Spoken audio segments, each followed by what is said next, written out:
ఘనంగా బేతా వెంకట్రావు ఉచిత శాస్త్రీయ నృత్యాలయ 12వ వార్షికోత్సవం. కాకినాడ అచ్చంపేట సెంటర్ సమీపంలోని మామిడి తోట ప్రాంగణం ఆదివారం సాయంత్రం సాంస్కృతిక సోయగాలతో నిండిపోయింది. శాంత, శృంగార, వీర అద్భుత రసాలతో నిండిన భారతీయ శాస్త్రీయ నృత్యాల ఔన్నత్యాన్ని ప్రతిబింబిస్తూ బేతా వెంకట్రావు ఉచిత శాస్త్రీయ నృత్యాల 12వ వార్షికోత్సవ వేడుక అంగరంగ వైభవంగా జరిగింది. సాంప్రదాయ సంకీర్తనలు, తాళం, లయ, రాగ, సమన్వయం, నాట్య భంగిమల నైపుణ్యంతో చిన్నారి కళాకారుల నుంచి యువ నర్తకుల వరకు అందరూ ఆకట్టుకున్నారు. ఈ కార్యక్రమంలో ముఖ్య ఆకర్షణగా నిలిచింది సుప్రసిద్ధ నాట్య గురువు హరిలోకేష్ శర్మ ప్రసంగం. భారతీయ నాట్య శాస్త్రంలోని పరంపర విలువలు, నాట్య యోగం, భావ, రాగ, తాళాల శాస్త్రీయ సమగ్రత గురించి ఆయన వివరించారు. నృత్యం కేవలం ప్రదర్శన కళ మాత్రమే కాదు, మన సంస్కృతిలోని ఆధ్యాత్మికత, శరీర మనసుల సమతుల్యతను చాటే సాధన అని ఆయన పేర్కొన్నారు.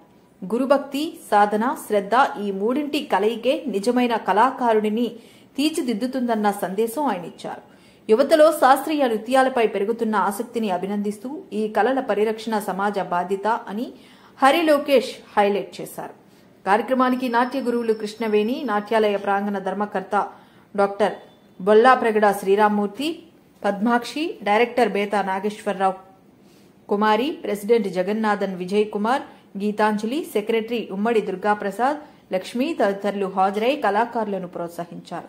ఈ కార్యక్రమానికి పినపోతు తాతారావు, పాలక ఆదిత్య శేఖర్, మార్ని వెంకటేష్, సూర్యారావులు ముఖ్య అతిథులుగా విచ్చేసి చిన్నారుల ప్రదర్శనలు అభినందించారు.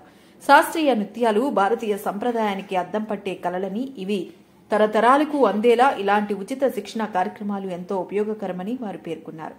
కళ, సంస్కృతి, సాంప్రదాయాల పరిరక్షణలో బేతా నాట్యాలయ సేవలను ప్రశంసిస్తూ భవిష్యత్తులో మరిన్ని ప్రతిభావంతులు ఈ వేదిక నుంచి ముందుకు రావాలని నిర్వాహకులు ఆకాంక్ష వ్యక్తం చేశారు. కళల పట్ల భక్తి, గురువుల పట్ల గౌరవం, సాధన పట్ల నిబద్ధత కార్యక్రమంలో ప్రతిఫలించాయి. మీ అందరికీ నమస్కారం అండి.